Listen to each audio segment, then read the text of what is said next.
It's a strange feeling being hated by someone you love more than life itself. Just fuck off, she'd screamed, head buried in the duvet like a suppressor on a handgun. An adolescent assassin. It felt like a bullet. Came through slightly muffled but clear enough. Perfect diction, just like her mother. She's an English teacher. She'd be so proud. My daughter, 16 and full of hormone-fueled rage, for some reason all channeled at me. Hovering outside the bedroom door in my flip-flops. I think they make me look cool. Dressing gown gaping, stomach hanging over my boxer shorts, tying itself in knots at the sound of her sobbing into a pillow.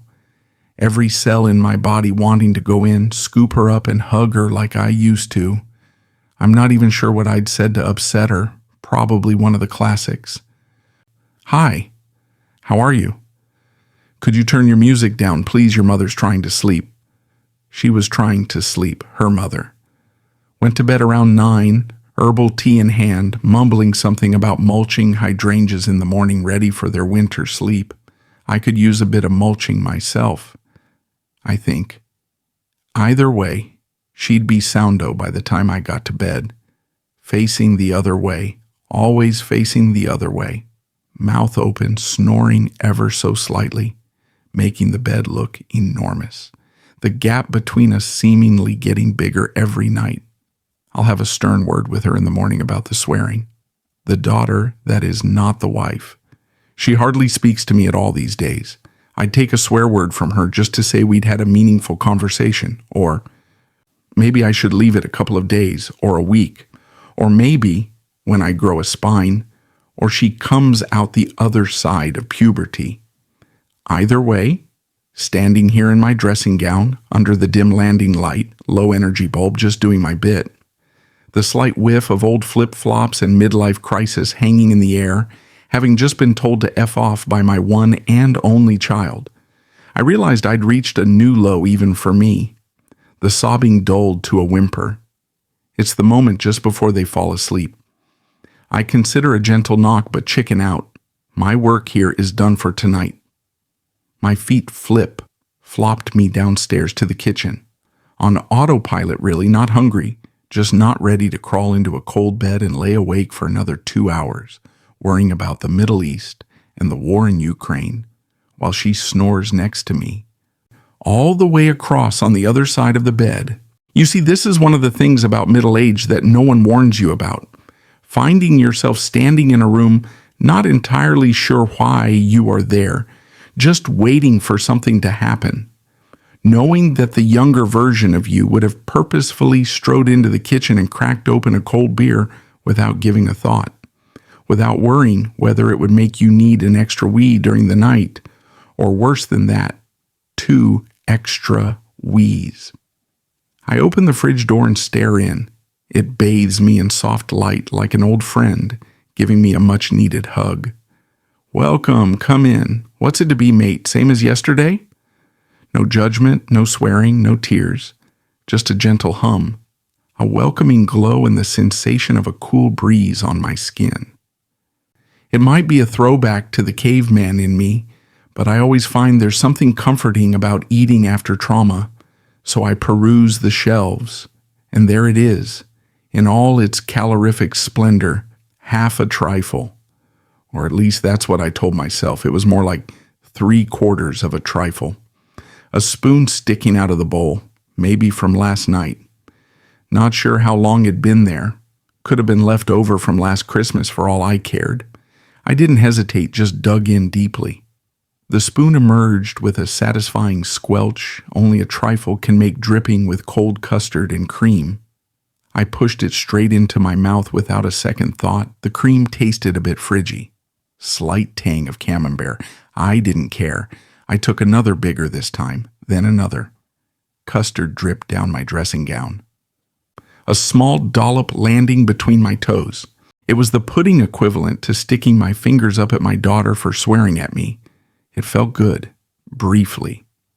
Then it happened, without warning. Uncontrollable, shoulder bouncing, nose running, eyes streaming, trifle-fueled blubbing. My mouth was so full I couldn't catch my breath, As the sobs poured out of me, I let it come. No point in trying to hold it in. My dressing gown once again took the brunt of it. I wiped my nose on the sleeve and smeared trifle and snot from the cuff to the elbow.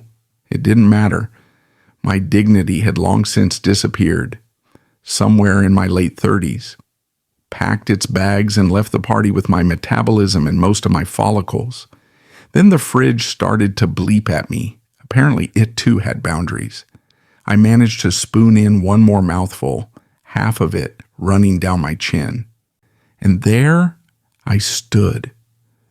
Funny how quickly uncontrollable tears can turn to uncontrollable anger, burning my insides, rising in my throat.